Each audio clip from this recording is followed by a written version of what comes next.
కేసీఆర్ ప్రభుత్వం తీసుకొచ్చిన గృహలక్ష్మి సొంతింటి పథకాన్ని నిలిపివేస్తూ సీఎం రేవంత్ నాయకత్వంలోని కాంగ్రెస్ ప్రభుత్వం రాత్రి ఉత్తర్వులు జారీ చేసింది. ఈ పథకం కింద BLC అంటే బెనిఫిషియరీ లెడ్ కన్స్ట్రక్షన్ మోడ్లో ఇచ్చే 3 లక్షల రూపాయల ఆర్థిక సాయాన్ని నిలిపివేసింది.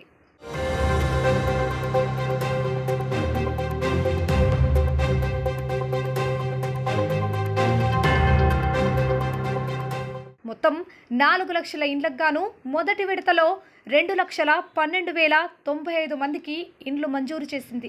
అయితే కొత్త ప్రభుత్వం ప్రకటించిన అభయహస్తం కార్యక్రమంలో ఇల్లు లేని పేదలు సొంతంగా ఇల్లు నిర్మించుకునేందుకు ఇందిరమ్మ ఇండ్ల పథకంలో భాగంగా 5 లక్షల రూపాయల ఆర్థిక సాయం చేస్తుండటంతో గృహలక్ష్మి పథకాన్ని నిలిపివేస్తున్నట్టు ఉత్తర్వుల్లో పేర్కొంది.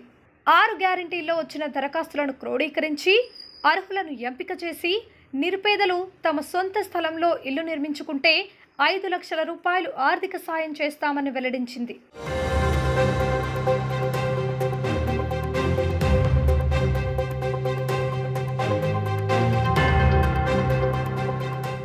ఈ క్రమంలో గృహలక్ష్మి పథకాన్ని నిలిపివేసేందుకు అవసరమైన ఉత్తర్వులు జారీ చేయాలని, ఈ పథకం కింద ఆయా జిల్లాల కలెక్టర్లు గతంలో జారీ చేసిన ఉత్తర్వులను వెంటనే రద్దు చేయాలని నూతన ఉత్తర్వుల్లో ప్రభుత్వం ఆదేశించింది. అయితే ఈ నిర్ణయం ఎంతవరకు సక్రమంగా అమలవుతుందో అని జనం ఆందోళన చెందుతున్నారు.